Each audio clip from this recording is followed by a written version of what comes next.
நமः சிவாய.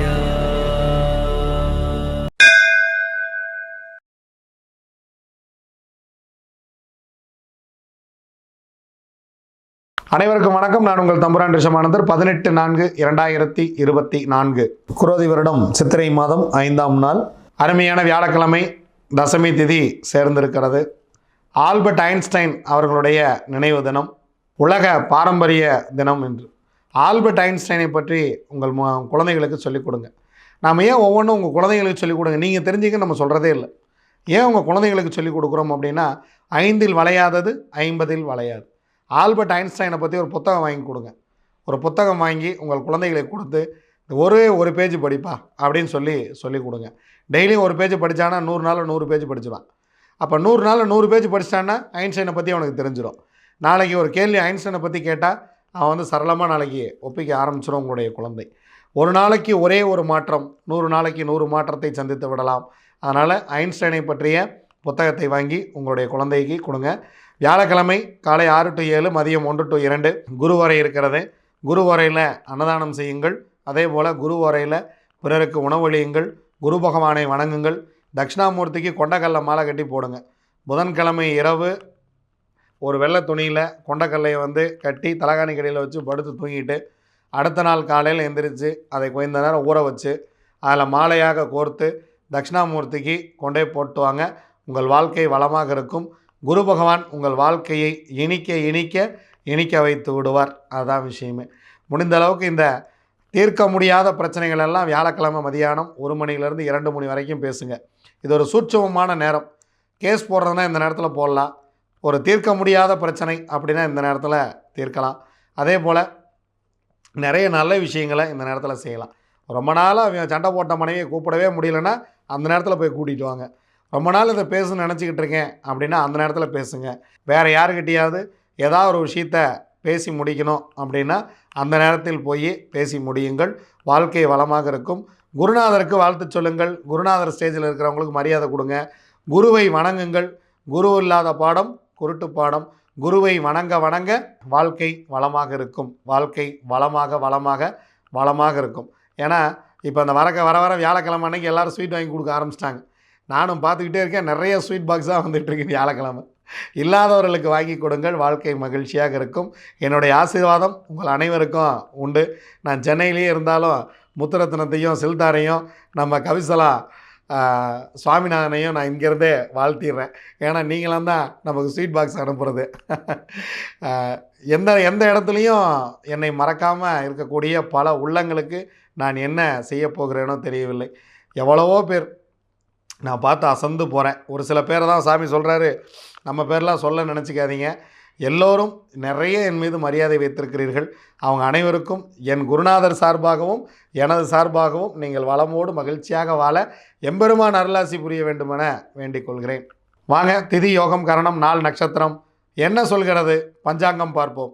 இரவு 8:35 வரைக்கும் வளர்பிறை தசமி, அதன் பின்பு வளர்பிறை ஏகாதசி திதி. காலை 10:55 வரைக்கும் ஆயில்யம் நட்சத்திரம், பின்பு மகம் நட்சத்திரம். ஆயில்யம் நட்சத்திரத்திற்கு 22ஆம் நட்சத்திரம் கார்த்திகை, மகம் நட்சத்திரத்துக்கு 22ஆம் நட்சத்திரம் ரோகிணி. அதிகாலை 2:01 வரை சூலம் நாமயோகம் நிறைவு பெறுகிறது. அதன் பின்பு நாள் முழுவதுமே கண்டம் நாமயோகம். கண்டம் நாமயோகத்துக்கு யோகாதிபதி நட்சத்திரம் அனுசம், யோகாதிபதி சனி பகவான், அவயோக நட்சத்திரம் ரோகிணி, அவயோகி சந்திரன். காலை 7:47 வரை தைத்துளை கரணம் சுக்கிரன். அதன் பின்பு இரவு 8:35 வரைக்கும் கரசை கரணம் சந்திரன். அதன் பின்பு வணிசை கரணம் சூரியன். வாங்க, 27 நட்சத்திரத்துக்கு உண்டான பஞ்சபட்சி ராசி பலன்கள் எப்படி இருக்குது அப்படிங்கிறத பார்க்கலாம்.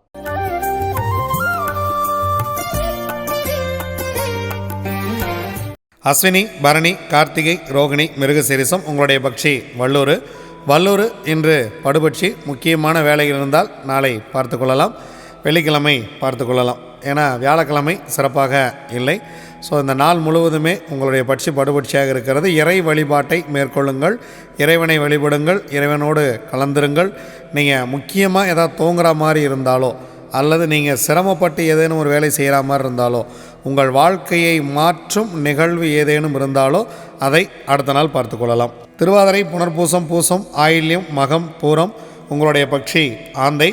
காலையில் ஆந்தை சிறப்பாக இல்லை, அதனால் அடுத்த ஜாமத்தில் பார்த்து கொள்ளலாம்.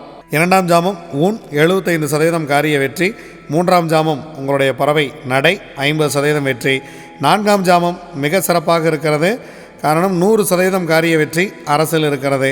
முக்கியமான வேலை இருந்தால் இந்த மதிய நேரத்தை பயன்படுத்தி கொள்ளுங்கள், சிறப்பாக இருக்கும்.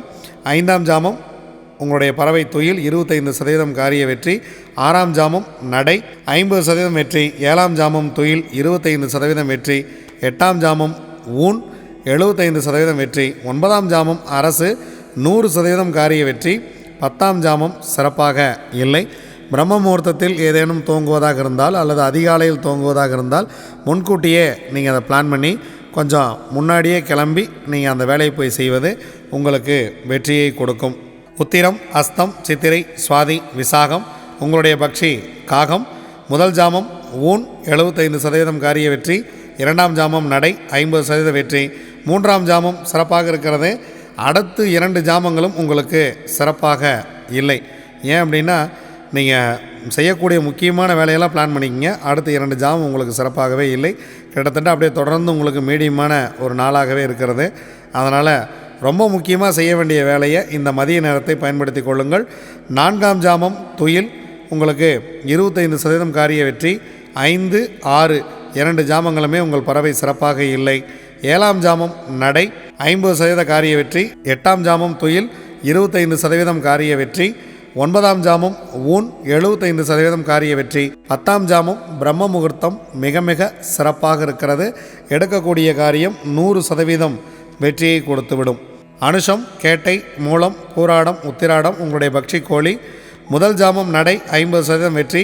2ஆம் ஜாமம் மிக சிறப்பாக இருக்கிறது, 100% வெற்றி.